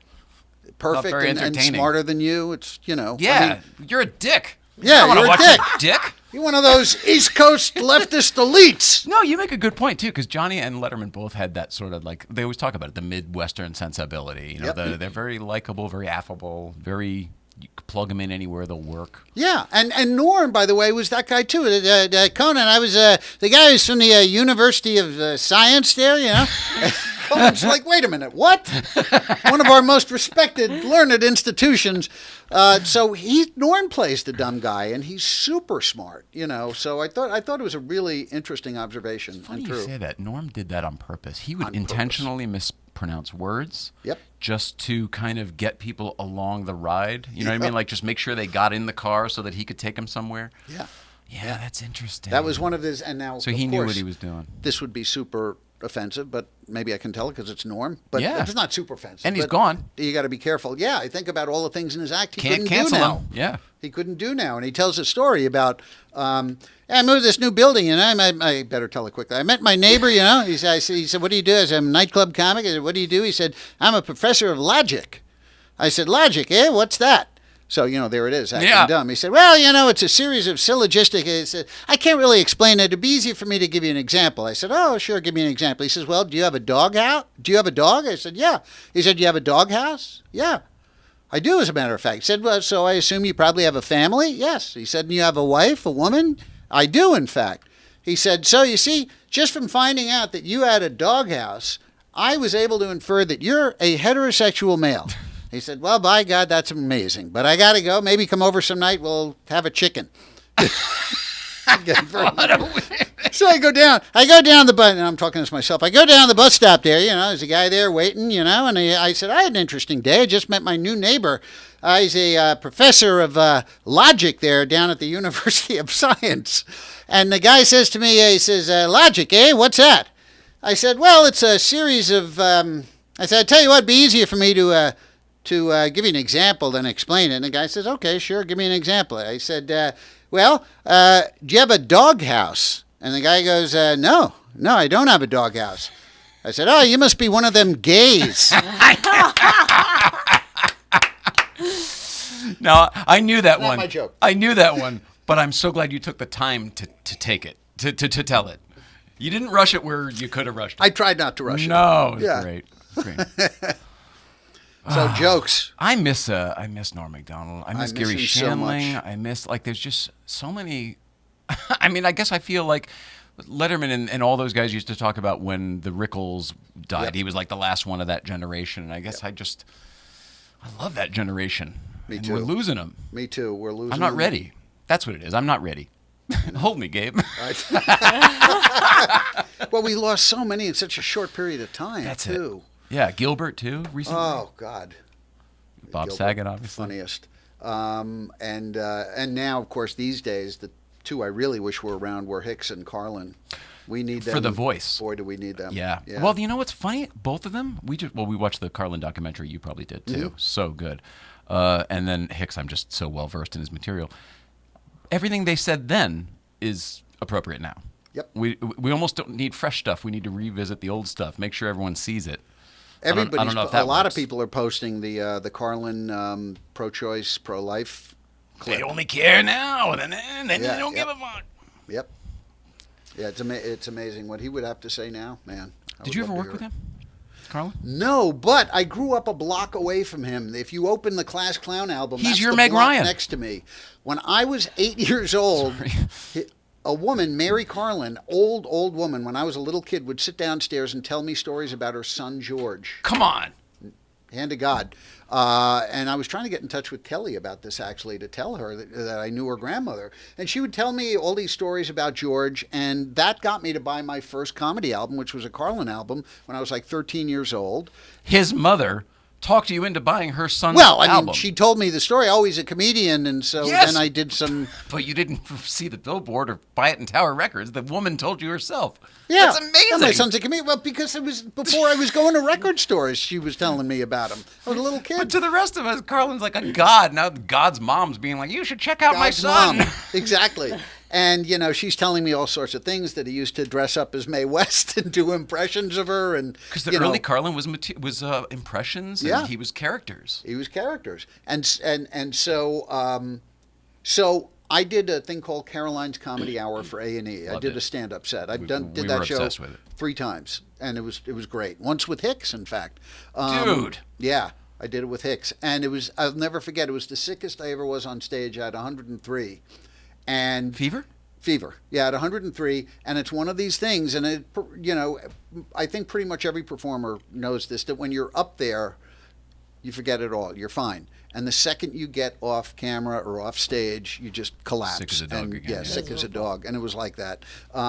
Is it the but- adrenaline that takes over with the... The adrenaline takes Yeah. over, yeah. You're just focused, so focused. And so I knew the executive producer had just worked with Carlin, and I said, you know, I'd already been like at least 12 years into my stand-up career. I said, you know, I've worked with Robert Klein, I've worked with David Brent, I've worked with all these people. I've never worked with George, and he's the person that inspired me to do this. I would love to write, I've never written a fan letter, but I would love to reach out and tell him I knew his mom. She said, well, yeah, I can't give you his phone number, but I'll give you a post office box. So I write to him and I leave my information. And I dropped a couple things in the letter. This is when we still wrote letters. And I wrote a thing in the letter, a couple of local places that, and a couple of stories from his mom that only someone who knew that would know. So Inside he wouldn't just be, information. yeah, so it wouldn't just be, oh, another, you know, whatever. Say hi to So- your mom for me. Hey, butthead. So then I just mailed it off, forgot about it, and 2 months later, my wife runs into my office and says, Gabe, George Carlin's on the phone. It was like, no, this is Called not you. possible. He called me.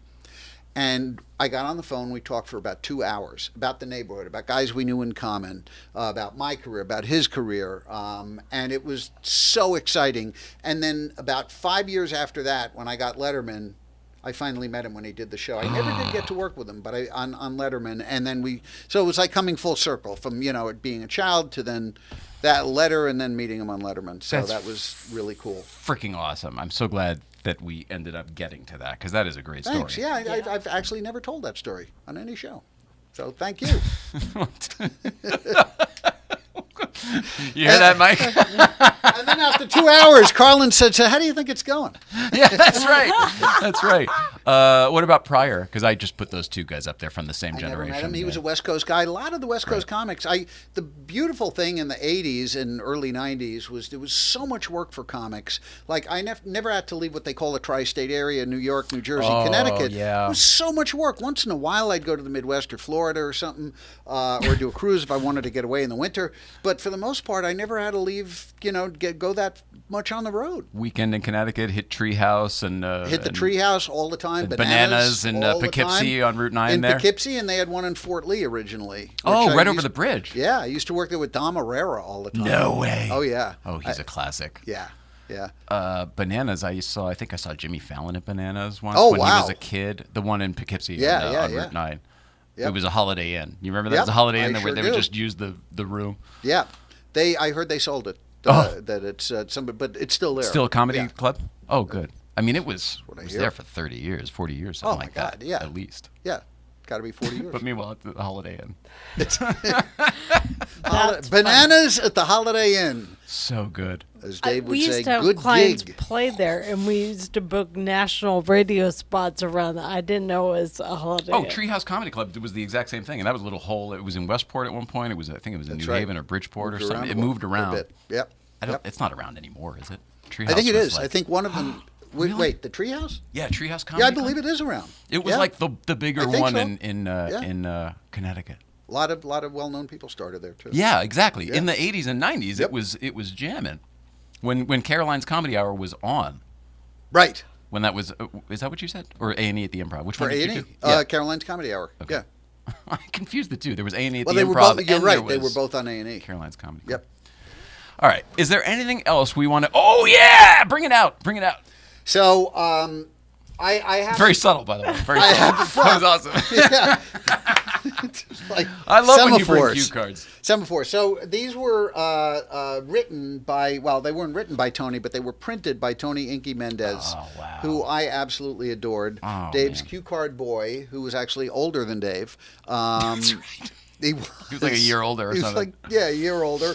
And He was a very just nice so man. funny. He would be, everybody was very careful around Dave and very respectful. And Tony would just tell Dave to go F himself. And it was hilarious. And Dave would just laugh. He'd get away with anything. So Tony was inherited by Dave, right? Because Yes. Tony, Dave's His original partner. cue card guy passed away. He was Exactly. Tony's partner. That's right. Yeah.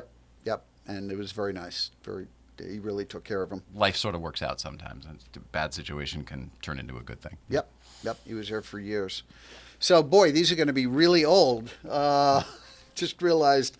Okay, so what do I do? Sure, you tell me. I don't know. Well, just kind of, I think it might be interesting also for people to see that these are not written in full sentences, but they're written, Tony knows it so well, like what words, what keywords to show, that even if you've never read the joke, you can read it. The Dave shorthand. Yes, the Dave shorthand. Got it. So, are these legible? There we go. Yeah, Okay. Congress. So Congress raised the salary of the president. The next president's going to get twice what Clinton's getting. What Clinton's getting now. Hey, I wouldn't mind getting half of what Clinton's getting now, if you know what I mean. This just seems so old after Trump, especially. George W. Bush says George W. Bush says he's running for president to defeat the man who beat his father. Is this an election or a Bruce Lee movie? That was, for some reason, one of my favorite jokes. I was a It's huge good. Bruce Lee fan, and that was sort of the plot of it. Well, and just the I yes. want to beat the man who, beat my father. It's so the this Inigo one- Montoya thing. See, it's the same thing. The You Inigo killed my Montoya. father, prepare to die. Yeah. I know that you know. Inconceivable! Wallace Shawn, the great Wallace Shawn. Inconceivable. Wallace Shawn, who looks the same, by the way. I saw him in something recently. Looks exactly the same. Very glad to hear you say that, because I was going to say, is he still alive? Yeah. Okay. So did you ever see the Clinton Classics? No, I don't know. This was great. If he, every night we ended with basically a Monica joke for like 2-3 years. The monologue. Yeah, in the monologue, because it was a BJ joke, but it was clean enough to do on CBS. So because it's such a forbidden subject, we knew it would get the biggest laugh, so we put it in the closing spot. Dave was the most scientific of anyone I've worked with in terms of how he constructed the monologue, finding the closer first, then pairing up jokes 6 and 7, pairing up 4 and 5, and then 1 and 2 would be a throwaway about I was walking to work through the park, squirrel scotch guarding his nuts, or whatever it was. But if you listen to It was Dave's so hot. monologue, it was, if you listen to Dave's monologue, more than anyone, more than Carson even, there's a real arc to it. There's a real story arc to it, and it just really holds together well. I mean, just think he's amazing. This was a highlight for me because when Dave had his quintuple bypass, everybody had their fingers crossed. Nobody knew what would happen after that. You were there during that time? Yeah, I was. Oh, man. Yeah. Yeah. And when he came back, as you well know, I'm sure you'd probably tell me the whole show, he had his surgical team on. I remember the doctors, and they had everyone in the audience got the shirts with the scar on, and I remember I still that. have the scar shirt. Wow. Yep. And he shook their hands, and then he did this joke that of mine that closed the monologue, and then it was reprinted in the newspaper. The next day, on like page 3 of the Post. So it was very, very exciting for me. The Post, anyway. Well, it's the Post. Couldn't quite get into the newspaper, I guess. Why am I even calling it newspaper? Did you forget that one at home? No, I didn't. Oh. So here it is. Okay. So he talks Inky about... used to keep them in order. He did. I know. By the way, here's a little trivia for you, although you probably know this already. Do you know how you know what the end joke of the monologue is? Oh, no, there's a marker, but I don't remember what it is. There's a marker, right? There's a marker. Why is it that I can not pull out the cue card that I want? Conan used to have something similar. There it is. A pound sign, that's it? A little pound sign, yep. That denotes that's the end. Okay. So Dave's talking about the surgery. So he says, I knew nothing about the surgery going into the operating room. It was very crowded. There were 3 surgeons, 3 nurses, an anesthesiologist, Paul in the band. Again, that's not a punchline for another host. For Dave, it's freaking hilarious. Yeah, and also you got me too, because I wasn't reading along. So I just listened, and so it hit me, you know. Good. So this was one that made it to the paper, which I then pasted, I think. Yeah, I glued on the back of it, and it's down there printed in large letters. Okay. Yeah. Let's see, we can do this. Go. Well, now I don't need to show you the cue card, because you can see. How cool is that? You got to bring it up a little bit. There it is, right there. Wow. That's awesome. Yep. And of course, there's my little microphone for my high school show. Just kidding. Here you go. When I found out I needed a quintuple bypass, my entire career flashed before my eyes, and I'll be honest with you, it was mostly awkward silences. That's the joke. And this was a joke that got me the job, actually. According to Bill, this sort of put it over the top. We had a Garth Brooks concert in Central Park. It was a free concert. I keep looking here. I should be looking here. Now we're on 5. All right. Your microphone's over here so they can so switching cameras on me. So Garth Brooks gave a free concert in Central Park. And so the joke was, and the whole audience was from Nashville. Did you say Nashville before? No, I'm thinking of something else. Oh, about giving the whole audience shirt. Different show. Whole audience from Nashville. This, of course, is very sad now. It said, we have a lot in common. We have the Twin Towers. You have Dolly Parton. So he sort of throwaway joke. Yeah, that one wasn't mine. My guess is it was the boys, but I'm not going to. The boys. Again, the boys. Wasn't mine, wasn't Bill's. Might have been the boys. But this was mine. This was the one that Bill said really helped. In honor of our audience being from Nashville, the hookers in Times Square, bless their hearts, are offering their country music special. For $50, you get a hoedown. I'm not proud of it. I'm not proud of it, but if it gets you the job. Oh, it's good. Especially, when they were in that theater, you guys were in Times Square almost. Yeah. So, a lot of that stuff was... Oh, yeah. Flash dancers across the street. Yeah. And it was sort of the gentrification period of Times Square. It was like when 42nd Street sort of went away and it became Disneyfied. Yeah. Disneyfied. Yep. Planet Hollywood moved in and MTV and all that. Yeah. Yeah, that's right. I worked at MTV for 1515 yep, Broadway? 1515. Yep. And then there's this, what I loved about Dave was the more self-deprecating, the better. And I just found his zone was just really easy to write jokes for him because you just knew. It was like writing jokes for Rodney. You knew what it had to be about. It was a no-respect joke. Whereas with Dave, if you wrote something really funny that was self-deprecating, he'd probably do it. You'd do it, I see. So according to a survey, according to a new study from the American Medical Association, sex makes men forgetful. I think sex does affect your memory. For example, afterward, I always forget to tip. I forget to tip. See, he's paying for it. So therefore, he's paying for it. You see. Therefore. Oh man! So yeah. Oh, it's so good. It's so good. You are one of my favorite people. I don't know if it's just because I love the content that you have amassed a career around, or if it's just your personal energy. I don't know what it is, but I love the whole package. I love being here. I love. This is my favorite thing to do. It really is. This is great. Well, and it's quit great Josh seeing Gates you. tonight and come work on our show. Yes, Josh Gates tonight.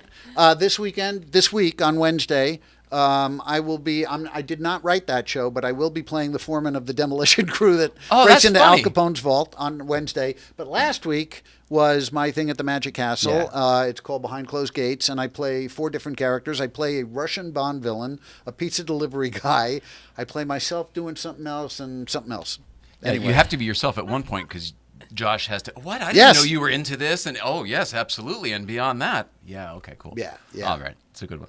It's a good So, one. How do people follow you? Gabelson. Gabelson. At Gabelson. Is it Twitter and Instagram and whatever? Instagram, Gabelson on both. Gabelson.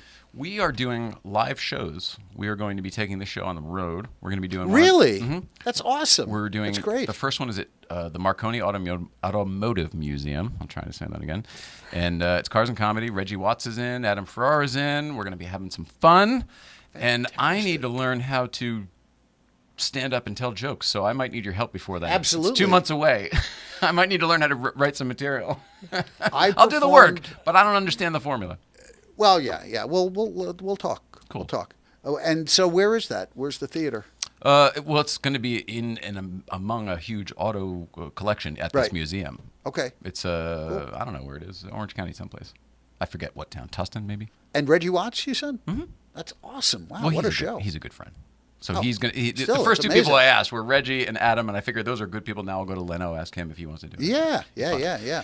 But it's gonna be stand up, obviously, like 10 minutes each. But then there'll be like a 1 to 2 minute mini panel between each one. Basically, what Dave just did on that other Netflix show, not my next guest, but his other one. So we had already planned it, and then we're like, well, apparently the concept works, and I think it's gonna be fun. So you're doing the show or are you doing stand-up? Both. Wow. That's what I'm saying. It'll be people doing 10 minutes of, Right. Each, Right. but with like a couple minutes of panel in between each one. Instead of me going up to the mic each time and bringing people, I see. they Okay. come and sit down and we do a couple, like 2 questions or whatever, and then we bring up the next person. It'll be fun. But It'll in be a term- version of this show. In terms of jokes, are you doing a monologue or are you doing... I'm going to have to figure out all of it. I don't know. I mean, I'm hosting the whole thing, so Yeah. I'm Mr. Wing It guy, as you know, and I know how to wing it. But, this is a real type of thing where, I should probably deliver some prepared material. Absolutely. And I should probably know how to do it before I show up.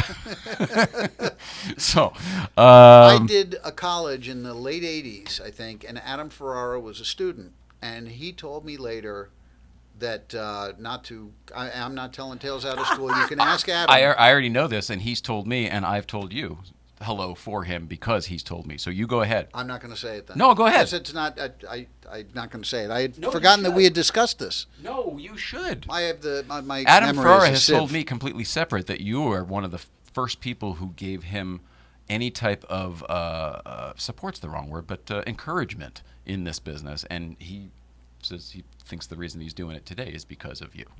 Which is This is his words. so cool. His words. So cool. That's why I think I enjoyed teaching more than performing stand-up, mentalism, anything. I really enjoyed teaching. I had my first Oscar-winning student this year. Dude. He's won an Oscar and like 10 Emmys. So I'm like, give me a job. Right. When I does that teach- come around? I teach them how to do it. They go out and get the jobs that I'm too old to get now. But there is there's more satisfaction for me in turning out somebody that has never done this before, never written monologue, never written late night, desk bits or anything, that then goes out and gets the top jobs. Then there is for me to get the job. I love doing that, to have somebody that starts from zero. So this particular guy, he's a brilliant writer. I don't mean to take credit for him at all. His name is Trevon Free. And Trevon Free, he was a writer on Colbert's show on Comedy Central. And then he wrote for Samantha Bee. He's written for everybody. But then he wrote a short called Two Distant Strangers that was on, I believe, HBO this year. And it won the Academy Award for Best Short. And awesome. basically the idea is it's a very heavy version of Groundhog Day. I shouldn't even say version of, because it's totally its own thing. But it's the same African-American man who gets shot by the same white policeman every day. Oh, it sounds like a real feel-good film. It's This is an Grab upper. your popcorn. This is an upper, yeah. it's a Bring the whole very, very family. powerful film. Yeah. But it's a short too, right? It's So a short. 20 minutes or something. So And you then can handle that. the head writer of Kimmel was my student, Gary Greenberg. Dude, Well done. You know, there's no time for this. We've gone so long, but come back and we should talk about. There's going to be some crazy turnover, I think, in the late night host world. I think Seth is going to go at the same time Corden does. Really? I think Seth might go back to Saturday Night Live when Lorne goes away. Interesting. And Lorne's talking about 50 years being his final, and that's Right. like 2 years away. Right, So he it has just been kind of talking all about makes that. sense. I see Keenan and Seth taking over that show. I've told her that You know who many I would times. love to see in a late night network spot? Tell me. For the reason going back to what we said If before you say about Jay them- Ryan, I'm going to kiss you. What? No, go ahead. I'm just kidding. Go ahead. The second guy I'd like to see. I really think Josh Gates is so ready for that job. He's an everyman. Like some of the late night guys are good, but they don't necessarily feel like a guy that you could just go out and have a beer with. I agree. And Josh is this everyman. He's very likable, yeah. and so likable and approachable. And he really is that guy that I think, and not political. I do think if I hear one complaint about late night, and I do hear it all the time, you hear it too, is that it's so one-sided politically. Too political, yeah. Whether it's left, right, regardless, doesn't just matter. too much, yeah. And so I actually may start working on a talk show in about a week. Oh, my. That is non-political because I think people are really... One that exists currently? No. Oh. No. Good for you. But you mean developing? You may start developing one. Yeah. Oh, I love this. But I think there's no, it's something that was sort of I write the content for. Yeah. Somebody's already got a specific vision for what they want this to be. I love it. Yeah. I love it. So stay tuned for that. Stay tuned. All right, Gabe Abelson, we love you, buddy. We did it. We went way long. I love you. Producer Mike, do you have anything up there in Canada? This has been delightful, but I know you're going to get your own time with Gabe soon. Hey, Mike. Oh, God, the tonnage of things that I have could stun a team of oxen. No, I can't wait. Gabe, if you would come on the show and we could talk, that would be unbelievable. This has been a phenomenal show. Thank you so much. Thank you. You got a yes right here. I heard a yes. Absolutely. Woo! That's a yes. Which jacket is that? Thank you, Let me sir. see the emblem. I think this is a jacket that you were here. This is the Green Bay Packers jacket, 05. You were still there at that point, right? Nice. Were you still there, Gabe, at that point? 05? No, 01 was my last year. Oh, 01, okay. I love it. All right, I love you. We love you. Gabe Abelson. I love you. You're welcome here anytime. Like, you don't need to come with all this prepared material. I mean, you are just God. a very good, nice guy who has good Thank you. stories, and you're funny in your own right. So you can do material, but you don't have to. You can visit anytime. We love you. Thank you. I'll think of a better story next time. Please, as if. But all new material on the Letterman podcast, obviously. Yes, all night. No repeats. Let's see. Follow Gabelson at Gabelson. Gabe Abelson at Gabelson. And that's it, right? We'll see you out there. Gates tonight. Check out Josh Gates tonight, Wednesday. Right? But it's on demand, so you can watch them all. Watch them all. Especially the... My 2 episodes are Outlaw Joshy Gates and the Behind Closed Gates. Yeah, I can't wait for that one. Yeah. That's the one I want to watch. So that's it. All right. Thank you for watching, everybody. Stay tuned for Tom Snyder is next. And good night. See you out there. Tom Snyder is next. That's right. I'm afraid to see what happens. So you realize something about the cards? Realize something about the cards you couldn't read?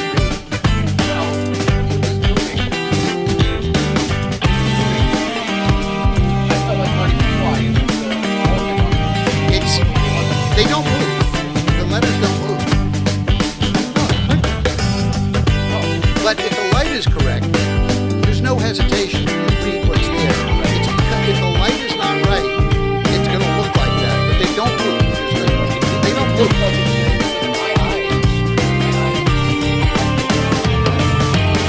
They would see them correct, incorrect, is what I mean. Because if the light was proper, there would be no hesitation. You would have no idea